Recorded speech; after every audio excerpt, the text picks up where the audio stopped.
ये बहुत सावधानी की बात है और जीवन में, सबके जीवन में एक बार ये प्रश्न खड़ा होगा। इसे सौभाग्य मत मान लेना, इसे प्रारब्ध मत मान लेना। प्रारब्ध से भोग का सानिध्य मिलता है, भोग क्रिया नहीं होती। भोग क्रिया अज्ञान से होती है। प्रारब्ध से सामग्री एकत्रित हो जाएगी, भोग का संयोग का वो सब प्रारब्ध रचना कर देगा, लेकिन क्रिया अज्ञान से होती है, क्रिया कामना से होती है। इसलिए कह रहे हैं, यदि राधा माधव के प्रेम रस में डूबने के मार्ग में उपासक चला तो उसके जीवन में एक बार ही सही पर ऐसा अवसर आएगा कि वो परस्पर विपरीत शरीर का भोग करने का प्रश्न माया खड़ा करेगी। आपको कह रहे हैं कि अगर नवयुवती है तो अपनी पुत्री जैसे होती है, ऐसे देखो, सुपुत्री यति, अपनी पुत्री कितनी भी सुंदर जवान, ऐसा आता ही नहीं भाव में कि स्त्री है, आता ही नहीं है। जिनके आता है वो राक्षस ही हैं, मनुष्य तो है नहीं तो घर में रहा जाता है, बड़ी बहन, परिवार के सदस्य। कहीं ऐसा आता है कि जवान बहन है तो जवान लड़की, ऐसा थोड़ी आता है। हंसते खेलते गले लगाते, कोई कहीं भाव ही नहीं रहता काम का। चाहे जवान पुत्री हो चाहे जवान बहन हो, कभी ऐसा घर में भाव, जिनके भाव आता है वो राक्षस हृदय के हैं, मनुष्य हृदय के नहीं। वो राक्षस हृदय वाले, आसुर स्वभाव वाले हैं। नहीं, अपनी पुत्री अपनी बहन के समीप रहने पर कहीं ऐसे भाव थोड़ी आते। खूब खेलना कूदना हंसना बातचीत करना ये सब घर में होता रहता है, पर ये भाव थोड़ी आता है कि ये स्त्री है। नहीं, वो मेरी बहन, वहां कोई गुंजाइश ही नहीं काम भाव की। तो बोले सगी पुत्री की तरह सब पुत्रियां दिखाई दे, अपने से बड़ी हैं तो बिल्कुल मेरी जैसे जननी वैसे। मातृयत्य परांगनाम, जैसे अपनी अम्मा के पास, मां के पास बैठे तो क्या भाव बिगड़ेगा? कुछ नहीं बिगड़ेगा। कैसा भी जवान लड़का हो, मां अपने ऐसे हृदय से लगा के दुलार करती है, समझाती है, बुझाती है, डांटती है। वहां काम भाव आता है क्या? मां के गले लगने पर, बहन के गले लगने पर काम भाव आता है क्या? बेटी को हृदय से लगाने पे काम। जब साधारण सांसारिक पवित्र भाव में काम नहीं आता तो तुम तो परम पवित्र भगवान के भाव वाले हो, तुम्हारे अंदर कैसे काम परास्त कर सकता है? मातृयत्य परांगना, ये आएगा प्रश्न जीवन में। पुरुष है तो स्त्री के प्रति, स्त्री है तो पुरुष के प्रति। साधक बहुत सावधान रहे, माया प्रश्न करेगी। घूमते रहते हैं माया के पार्षद, घूमती रहती है माया की पार्षदी। बहुत सावधान, जाके संग कुमति मति उपजय करत भजन में भंग, तजोरे मन हरि विमुखन को संग। बहुत कीमती जीवन है, सिद्ध बात समझ लो, संकोच की बात नहीं। हरि को रिझाओगे तो बैकुंठ का द्वार, वृंदावन के दिव्य धाम का द्वार, साकेत द्वार, कैलाश धाम का द्वार खुलेगा। और जगत के शरीरधारी को रिझाओगे तो आखिरी द्वार वही है, मलमूत्र का, और कुछ नहीं। हमारी बात मान लो, संकोच करने की बात नहीं है। हम वहीं से पैदा हुए हैं और वहीं की आसक्ति से फिर दुर्गति को प्राप्त होंगे। खुली बात है, देख लो, दो ही आकर्षण है, बढ़िया से बढ़िया खाने को मिले, भोगने को मिले। शिष्णोदर परायण शास्त्र कहता है, शिष्ण और उदर। उदर रसेंद्री से संबंधित है, शिष्ण जनेन्द्री से संबंधित है। बस जनेन्द्री और रसेंद्री के भोगों में पूरा दिव्य मानव जीवन बर्बाद। श्रीपाद कह रहे, यदि राधा मुरलीधर के प्रेम में मगन होना है, बहुत सावधान। ये मत समझो कि माया कब किस रूप में कहां प्रश्न करती है। वो जननी है, वो अपने बेटे को पुष्ट करने के लिए कोई भी प्रश्न कर सकती है, लेकिन अपनी दृष्टि। महाप्रभु चैतन्य देव रुदन कर रहे हैं, हा गोविंद हा कृष्ण। दो वेश्याएं पहुंचती, एक कहती कितना ये रुदन कर रहे हैं, बोले मेरी जैसी नहीं मिली होगी इसीलिए ना, अभी देखो इनका रुदन बंद कर दे। वो क्या जाने कि जो हरि के आशिक है उनको हरि माया आकर्षित नहीं कर सकती। भगवान का एक विशुद्ध प्रताप बल भक्तों की रक्षा करता रहता है। वो जाकर के विनोदास्पद बातें करने लगी। महाप्रभु चैतन्य देव ने कहा, मां बस करुणा कर दो, श्री कृष्ण मिल। वो शब्द उनके हृदय में ऐसा चोट किया कि मैं इतनी नीच, ऐसे महापावन से ऐसी भावना चरणों में गिर गई। मुझे क्षमा करो, क्या मेरा भी उद्धार हो सकता? कृष्ण कृष्ण कृष्ण। ऐसा नहीं कि किसी के जीवन में प्रश्न नहीं आता, प्रश्न आता है, पर जो ये भगवत कृपा से सावधान रहता है कि ये प्रश्न है, मुझे उत्तर देना है इसका। ऐसा नहीं कि प्रश्न के लपेटे में आकर के फिसल जाना है। प्रश्न है, उत्तर देना है, बहुत संभाल के उत्तर देना है। अपमान भी नहीं करना, क्योंकि ये वही आए हुए हैं जिनकी हम आराधना करते हैं। वो कुछ भी रूप, वो मोहिनी रूप भी तो धारण किए ना, वो कुछ भी रूप धारण कर सकते हैं। मेरे प्रीतम है तो बस उस समय प्रभु आप ही मेरी रक्षा करो, आप ही मुझे बचाओ। मातृयत्य परांगनाम, त्रुटि हो सकती है हमसे, हमसे गलती हो सकती, कभी बलवान न बने, कभी पहलवान न बने। इस विषय में दैन्य और चरण छूना, यही दो बातों से बच सकते हो। चरण छू कि हे जगत जननी, हे अंबा, कभी आपके प्रति मेरा। जिन उर्वशी जी ने बड़े बड़ों की बुद्धि को मोहित कर लिया, अर्जुन जी की बुद्धि को क्यों नहीं मोहित किया? क्योंकि जाते ही सीधे प्रणाम किया अर्जुन जी ने। जे भी उर्वशी का प्रवेश हुआ, देखा तो पंचांग प्रणाम किया और कहा, माता स्वागत है, आप पधारिए। आग लग गई, मैं किस लिए आए और तुम मुझे क्या कह रहे हो? आज के बाद कभी माता शब्द उच्चारण मत करना। उन्होंने कहा, पुनः कहता हूं, कुंती माता से भी अधिक पूज्य मैं तुम्हें देखता हूं। कुछ नहीं बिगाड़ पाए उर्वशी जी, यहां तक कि साप तक दे दिया। पहली दृष्टि पड़ते ही या तो नव किशोरी जगदम्बा, लाडली जी की सहचरी, या मां, या अपना पवित्र भाव तुरंत आरोपित कीजिए। और स्त्री शरीर को लिखा है, भ्राता पिता पुत्र निज जैसे, मध्यम परपति देखई कैसे। भ्राता पिता पुत्र निज जैसे, बराबर का है तो सगा भाई। क्या सगा भाई को देखकर काम जागृत होता है? क्या अपने छोटे बेटे को देखकर काम जागृत होता है? क्या पिता को देखकर काम जागृत होता है? भ्राता पिता पुत्र निज जैसे। आवश्यकता पर बात करें, नहीं एकांत सेवन करें। बलवान इंद्रिय ग्रामो विद्वानम अपि कर्षति, शास्त्र आदेश करता है। पर उपासक को यह पक्का विश्वास कर लेना चाहिए कि मेरे जीवन में यह प्रश्न आएगा, आता है, आता रहेगा। अगर इससे निकल गए आगे तो यो राधा मुरलीधरांग कमल प्रेमैक मात्रियति।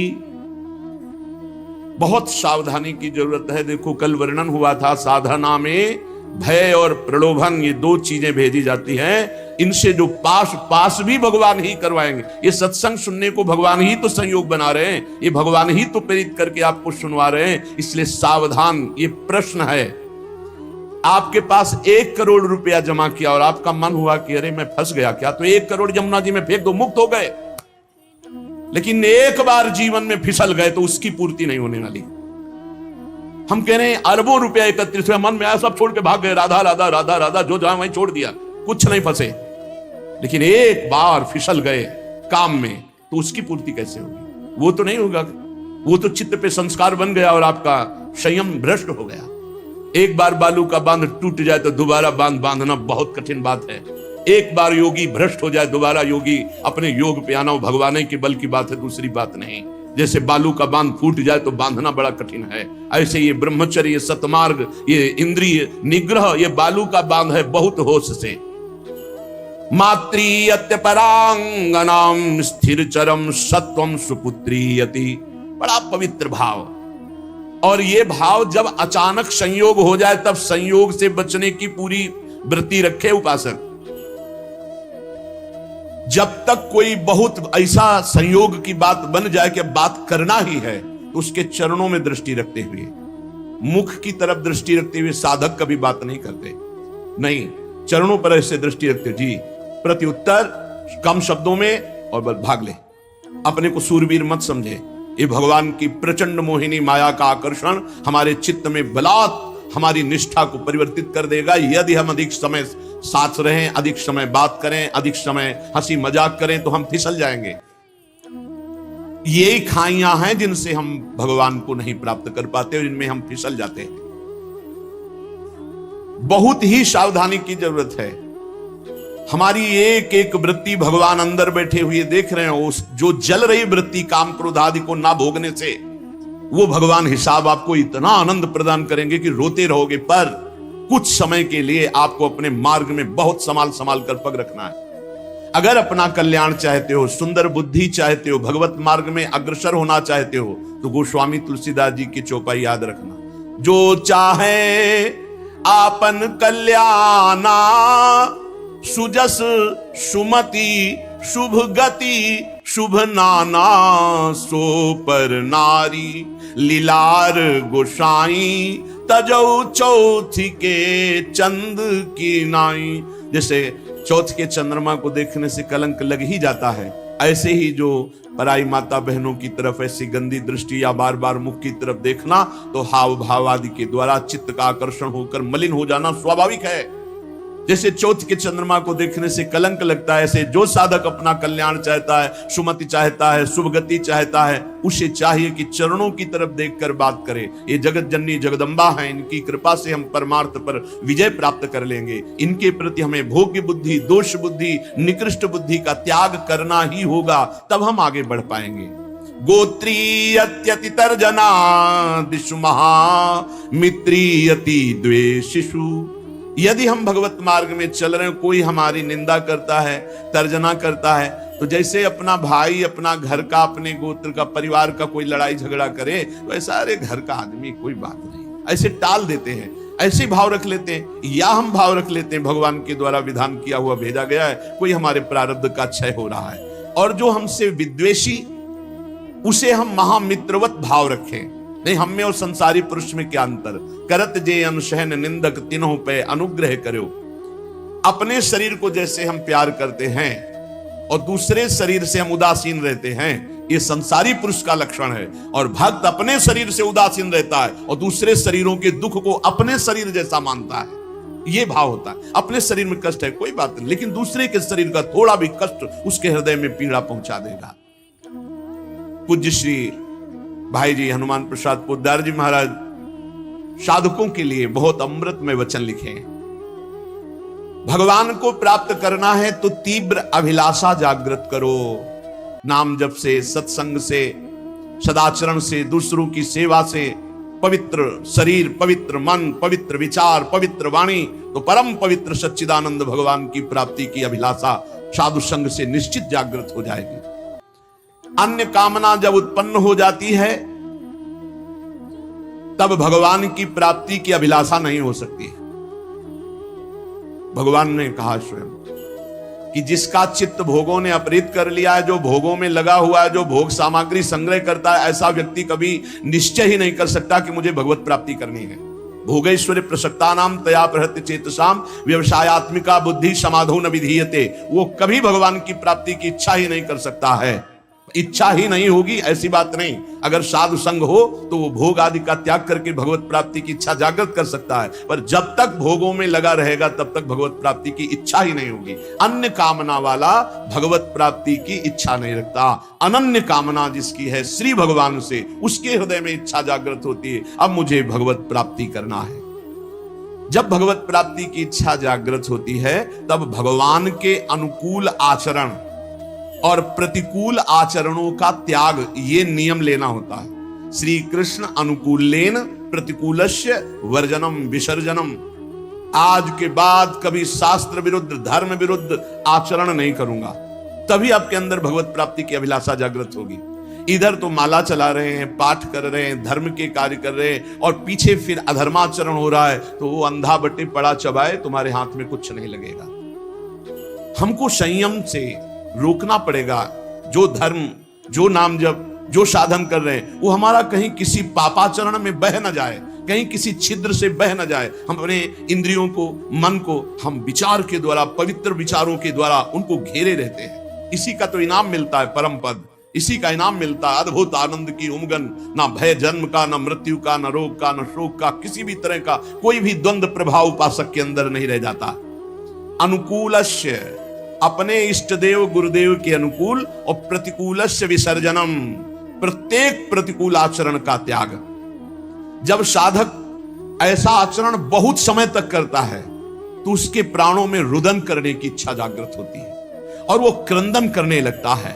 रोते रोते उसके हृदय में विरहाग्नि जलाती है, और उसी विरहाग्नि को शीतल करने फिर भगवान को आना होता है, फिर उसे भगवत प्राप्ति हो जाती है। दूसरी बात, साधक जब इस मार्ग पर चलता है तो उसका स्वभाव होता है इधर उधर ताक झांक करना।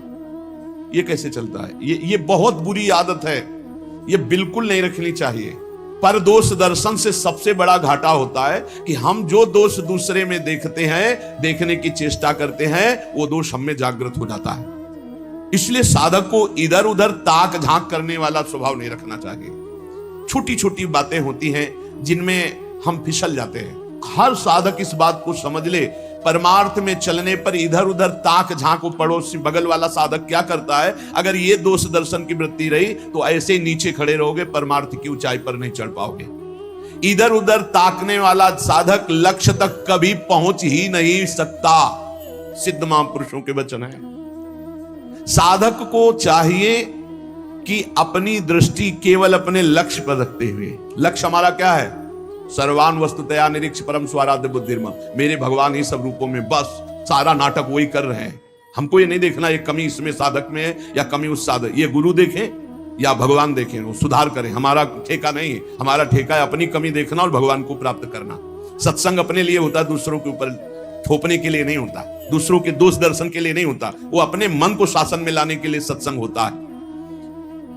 साधक जब इस दोष से आगे बढ़ता है, ये बहुत जोर का दोष होता है, जब इससे आगे साधक बढ़ता है तो उसके जीवन में प्रलोभन आता है।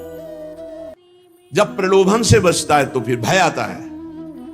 बड़े बड़े भय आते हैं भक्तों के जीवन में। फांसी की सजा निश्चित हो गई, आग में जलाने निश्चित हो गया, जहर पिला दिया गया, क्या क्या।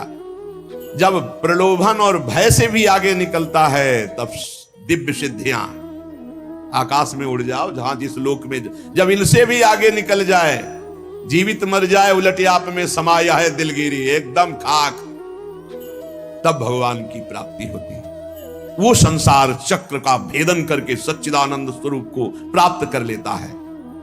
वैराग्य दो प्रकार का होता है, एक समल वैराग्य और एक विमल वैराग्य। सांसारिक प्रतिकूलता को लेकर जो घर त्यागा जाता है उसे समल वैराग्य कहते हैं। ये समल, मल का प्रयोग नहीं होना चाहिए। ये मल है वासना, कामना, रुपया, पैसा। हाँ, हमारा भरण पोषण ईश्वर के द्वारा सारे विश्व का करते, तो हम जितने बैरागी जन विश्व में हैं, भगवान विश्वम्बर सबका भरण पोषण कर रहे हैं, लेकिन बहुत सावधानी से। मुनीम गिरी करनी है, मालिक है भगवान, मुनीम है हम, तो मुनीम का लेना देना बहुत हिसाब में होना चाहिए। हिसाब से चूक हुई तो चूक हो जाएगी, बड़ी चूक हो जाएगी।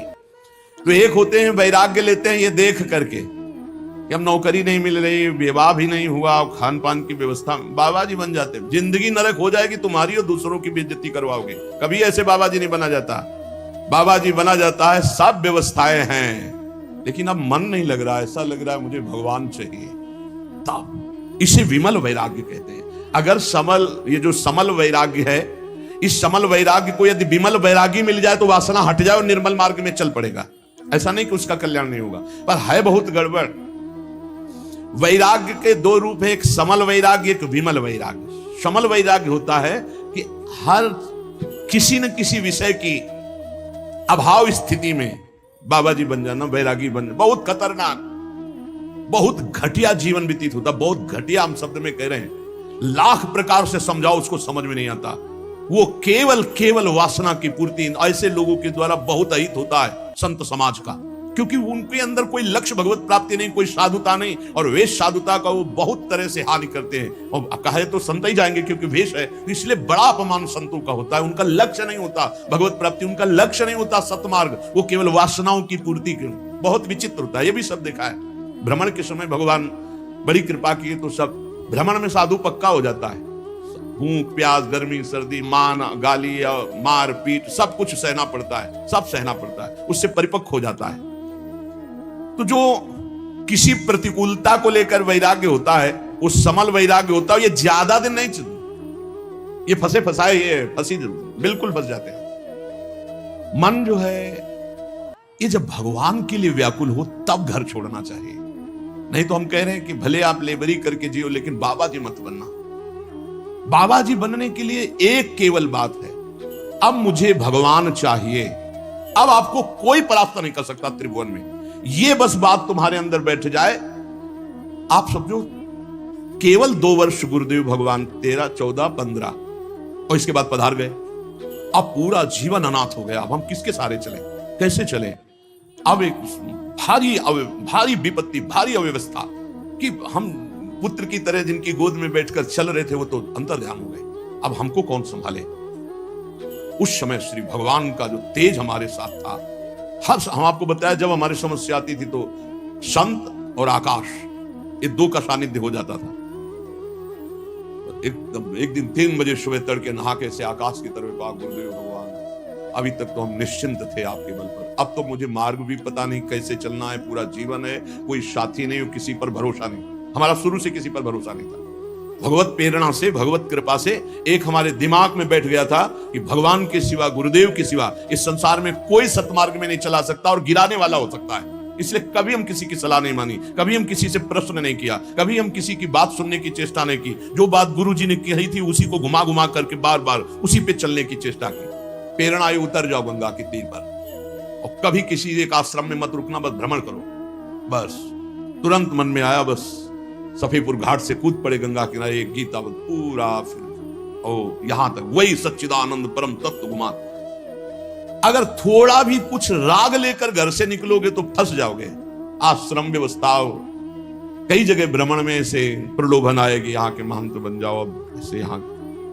जब तक भगवत प्राप्ति नहीं तो राम काज की नहीं बिनु मोहि कहां विश्राम। शमल वैराग्य, इस प्रयास देखना चाहिए साधक को कि कोई वासना लेकर आए तो फटाफट उसका ऑपरेशन कर डालो। गुरुजनों के सानिध्य में, सत्संग में, नहीं तो ये वासना कहीं ना कहीं फंसाकर चौपट कर देगी। किसी सांसारिक प्रतिकूलता को देख करके अनुकूलता पाने के लिए तो बाबा जी नहीं बन गया कोई, या अनुकूलता पाने के लिए वैराग्य का नाटक तो नहीं कर रहा। ये बहुत हानिकारक है, परमार्थ में आगे नहीं बढ़ने देगा। विमल वैराग्य जिसमें विषयासक्ति है पर वो विषयासक्ति को मिटाना चाहता है, वो तृष्णा रहित होना चाहता है, वो भगवत प्राप्ति करना चाहता है, वो कहीं भी विश्राम नहीं मानना चाहता, केवल भगवान की प्राप्ति। सूरवीर, ये महान योद्धा सातरत सातरत सा लोकांतरत पार कर देगा, जीवन पार कर देगा, कोई नहीं इसे परास्त कर सकता। दुख दोष ये मिटाने के लिए हम भगवत मार्ग में आते हैं। देखिए, दुख दोष मिटाने के लिए हम भगवत मार्ग में आते हैं। जो उपासक भोगों का रागी होगा, सुख सुविधाएं हर्षित, ठाकुर को देखकर हर्षित होने का कब तुम्हारा भाव आएगा? मन अति हर्ष जनावनते ही आज देखी हो परम से। अरे विश्व की हर संपत्ति चरणों में फेंक दी जाए तो भी ऐसे, उधर देखने की इच्छा न हो। सुरपति नरपति लोकपति जिनके भावे घास रहे, परम आनंद में तज सबई गए। सच्चिदानंद का आशिक और छोटी मोटी वस्तुओं में हर्षित हो जाए, ऐसा बुरा लगना चाहिए संसार के पद प्रतिष्ठा भोग सामग्री। जैसे तुम्हें कई अरब रुपया का संकल्प बनाया, तुम्हें 5 का नोट दिया जाए, ये ले 5 का, तो कैसा लगेगा? मानो थप्पड़ मारा। ऐसे अखिल कोटि ब्रह्मांड नायक चाहिए तो लोक परलोक के भोग तुम्हें विश्वत